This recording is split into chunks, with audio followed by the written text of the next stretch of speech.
Have you ever, wondered why certain people can just walk into a room and instantly, almost effortlessly, command everyone's attention? Oh, absolutely. It's like they have this invisible gravitational pull. Right. Or, consider history's most powerful leaders, individuals who commanded vast armies, controlled entire Yeah, economies. the untouchable figures. Exactly.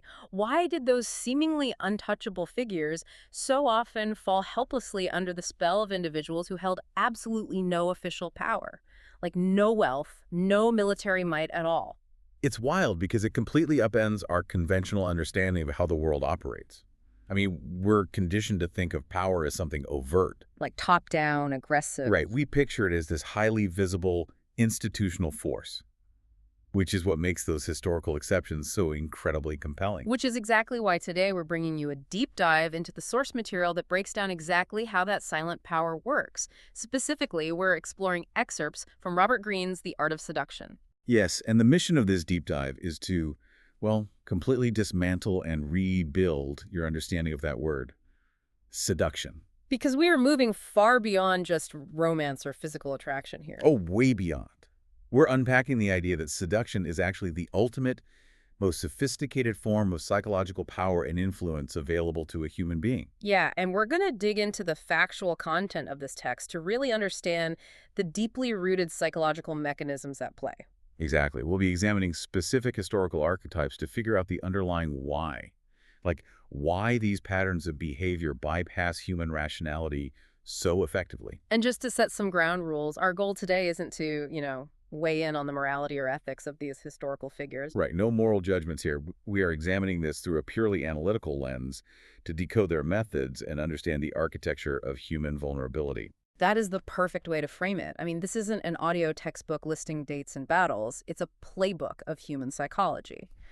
So, okay, let's unpack this.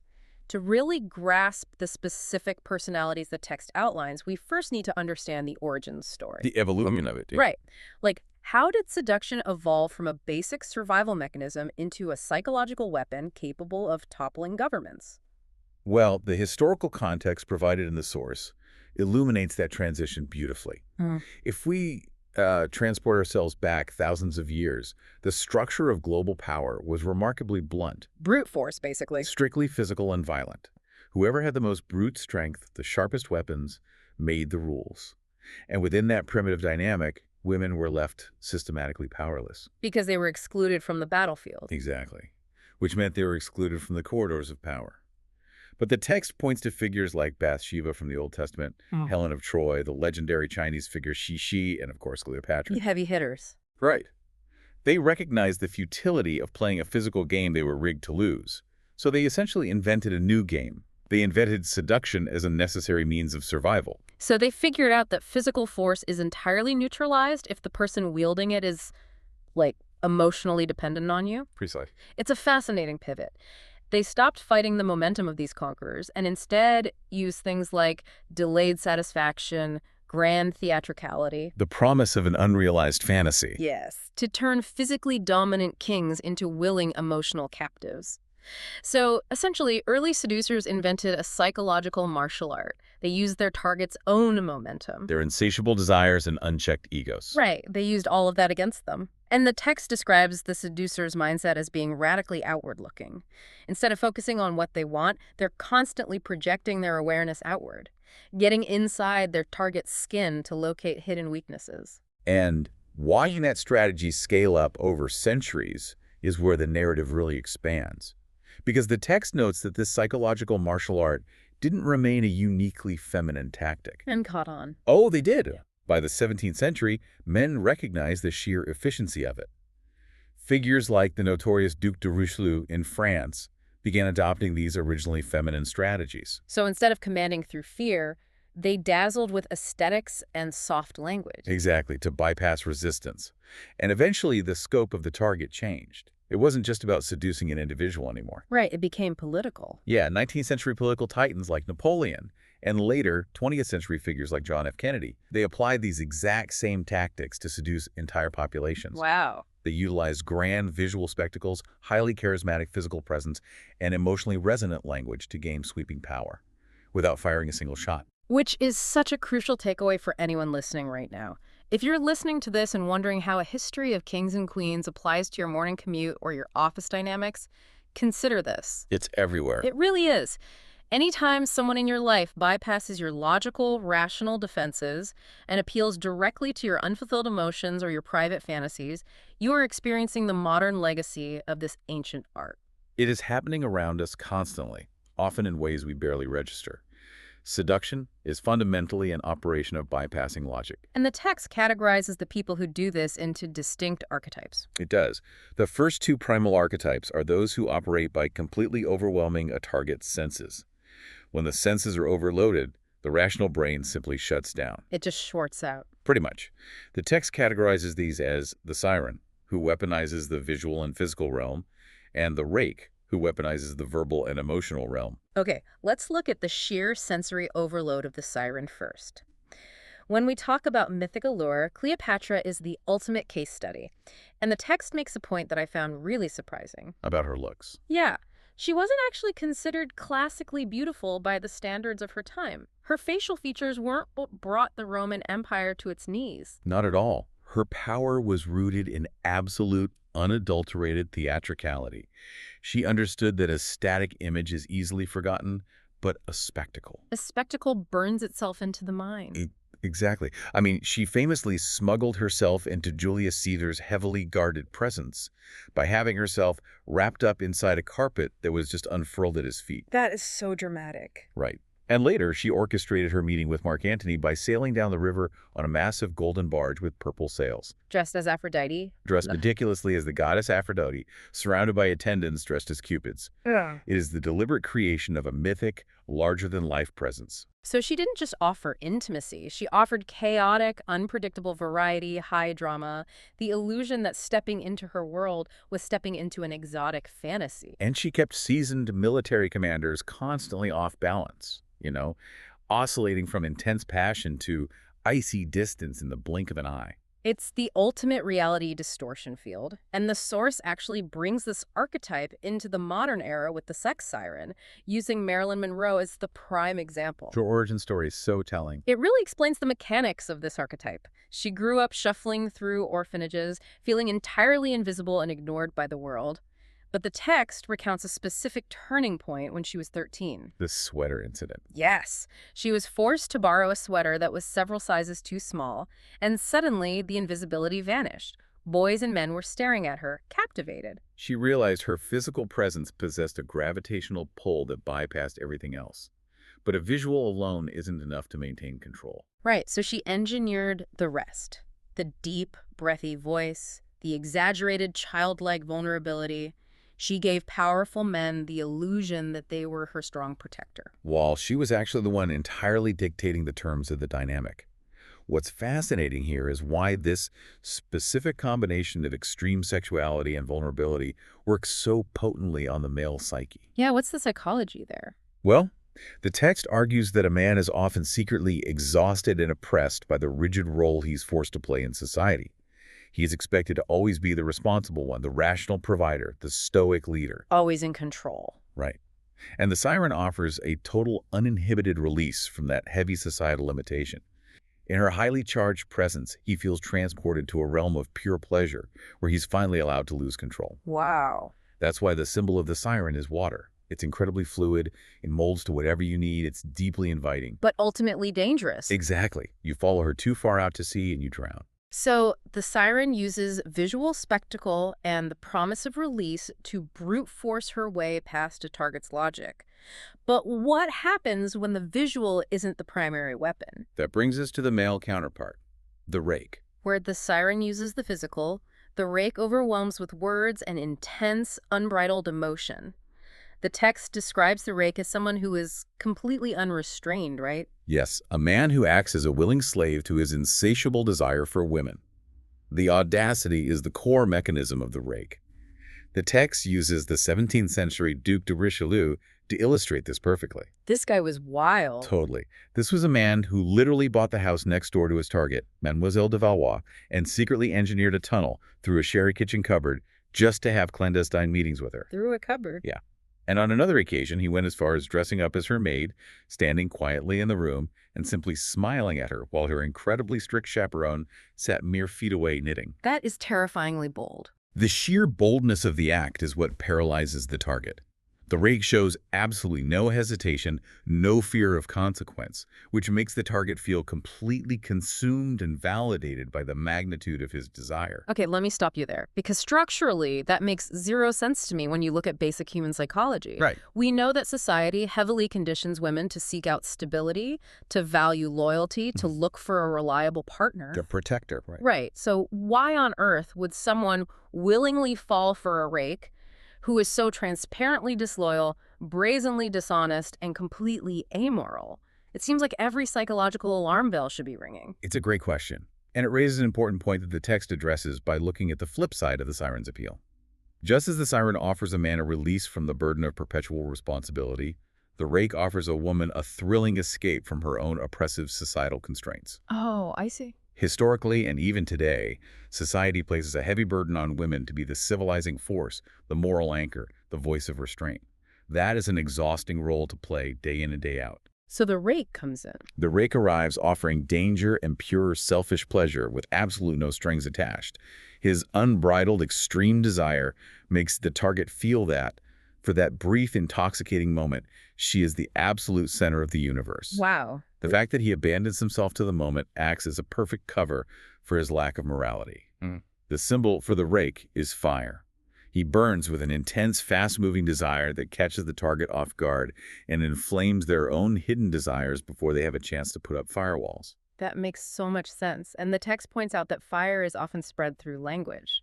Gabriele D'Annunzio is the primary example used here. By all historical accounts, he was considered physically unappealing. Yeah, he was short, had bulging eyes, totally lacked conventional good looks. But he possessed this magnificent, rhythmic, musical voice. He would use soaring, poetic, deeply flattering language to mesmerize high society women in Rome, making them feel like elevated muses. His words were his weapon. Exactly. And the truly terrifying part is how scalable that psychological weapon is. He used that exact same verbal cadence, that same fiery emotional language, to seduce an entire mutinous army stationed in the city of Fiume. He simply stood on a balcony and hypnotized thousands of hardened soldiers with his words alone. It's incredible. And it's a behavioral pattern that repeats across all eras and environments. Take someone like Bill Clinton, for instance. Okay. Setting aside politics entirely and just looking at the behavioral mechanics outlined in the text, we see the traits of the Rake. A Rake's reputation for being intensely devoted to women, even if fleetingly, often results in a deeply loyal following. Because the target feels so uniquely seen in the moment. Exactly. They feel so seen that they will fiercely defend the Rake's indiscretions later. It bypasses the rational brain entirely, substituting moral judgment with the memory of intense emotional validation. Okay, so the siren and the rake operate on pure sensory and emotional overload. They just don't give you time to think. But what happens when someone's defenses are simply too high for that kind of overwhelming assault? Because that requires a completely different, much more patient approach. A total shift in strategy. We transition from overwhelming the senses to carefully fulfilling the soul. And here's where it gets really interesting. The archetype known as the ideal lover. The entire strategy of the ideal lover is built on a very sobering premise. Most human beings are walking around harboring broken dreams. That is sobering, but true. Right. We all have youthful ideals, grand romantic visions, or deep, unfulfilled potentials that eventually get battered and shattered by the mundane reality of daily life. We learn to compromise. The ideal lover identifies the exact shape of that disappointment and thrives on it. And Casanova is held up as the ultimate master of this. What's fascinating is that Casanova didn't actually have one set, rigid personality. He was a psychological chameleon. Literally. He possessed the incredibly rare ability to completely suppress his own ego and adapt to whatever his specific target felt was missing from their existence. Like with the mayor's wife. Yes. For the bored wife of a wealthy local mayor, someone trapped in a safe, predictable, suffocating life, he offered the thrill of raw danger. Famously hiding in a rat-infested, freezing chapel all day just to secure a brief midnight rendezvous. Talk about his commitment to the bit. Right.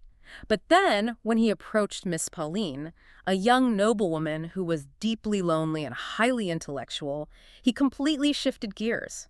He didn't pressure her physically at all. He played to her mind. Offered her lofty philosophical conversation, played chess with her, displayed impeccable, restrained manners. He engineered his personality to become the missing puzzle piece in their lives. And we see the exact same mechanism deployed by Madame de Pompadour, the woman who famously seduced King Louis XV of France. Oh, this is a great example. The context of Louis's life is vital here. He was a monarch with absolute power, but he suffered from a crippling inferiority complex and was suffocated by the chronic, agonizing boredom of royal court life. So she didn't just win him over with looks. No, the court was full of beautiful women. She fundamentally cured his psychological ailments. She studied him deeply. She orchestrated the construction of private, intimate theaters. She constantly rotated the decor to keep his mind engaged. She learned to talk to him about philosophy and architecture, right? Exactly, in a way that made him feel brilliant. She didn't just entertain him. She made a deeply insecure king look into a psychological mirror and see himself as a strong intellectual patron of the arts. That is brilliant. That is why the symbol for the ideal lover is the prognator. So what does this all mean when we bring it into the 21st century? Think about modern targeted social media algorithms. Oh, that's a perfect parallel. They observe your subtle cues, how long you linger on a post, what you click, and they feed you a perfectly mirrored reflection of your own desires and biases. The ideal lover does this in human form. The deepest form of influence isn't about bragging about your own achievements or aggressively pushing your own agenda. It's about holding up a mirror. Yes, holding up a mirror that makes the other person look exactly like the hero they have always desperately wanted to be. It is a profound level of emotional intelligence turned into a tool of influence. Now, if the ideal lover gains power by conforming perfectly to what you want them to be, our final two archetypes take the exact opposite route. They break all the rules. They do. Yeah. They seduce by radically ignoring what society expects them to be. They draw us in through the sheer magnetism of subversion. The seduction of nonconformity. Let's look at the dandy. Most of us feel at least somewhat constrained by the social scripts we're handed, particularly when it comes to rigid gender roles. And the dandy casually tosses those scripts out the window. Right. Rudolph Valentino dominated the 1920s cinema by mastering this. He drove audiences wild because he mixed a graceful, almost hyper-feminine delicacy, like paying obsessive attention to the drape of his clothing, dancing the tango with a fluid grace. With sudden, jarring flashes of dangerous masculine control. Exactly. He blurred the lines so effectively that people couldn't look away. He essentially wooed as a woman would woo if she were a man. He established a slow, mesmerizing rhythm, but retained a sharp edge of masculine menace. And the female equivalent of the dandy is arguably even more disruptive. Lou Andrea Salome. Yes.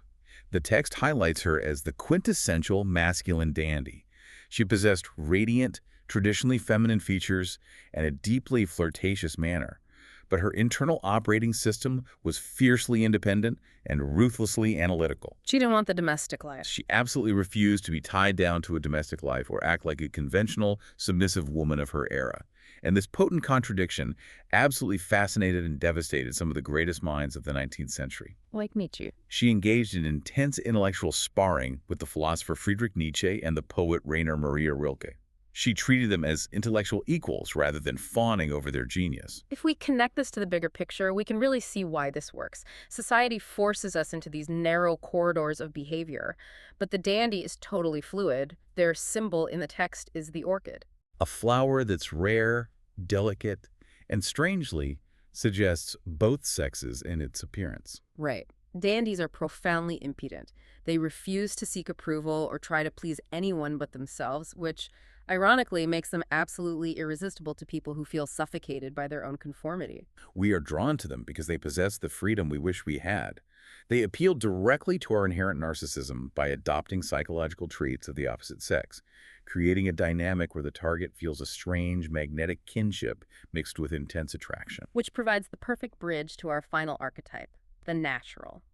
If the dandy subverts the rules of gender, The natural subverts the rules of edge and maturity. And the text uses the iconic silent film star Charlie Chaplin to illustrate this. Think about his most famous persona. He put on those comically oversized pants, massive boots that were always on the wrong feet, a pasted-on mustache, to play the innocent, completely naive victim navigating a harsh adult world. He even made sure the actors cast around him were physically massive, just to make his character look more like a helpless, bewildered child. It's all about playing the victim of a cynical world. I've got to jump in here, though.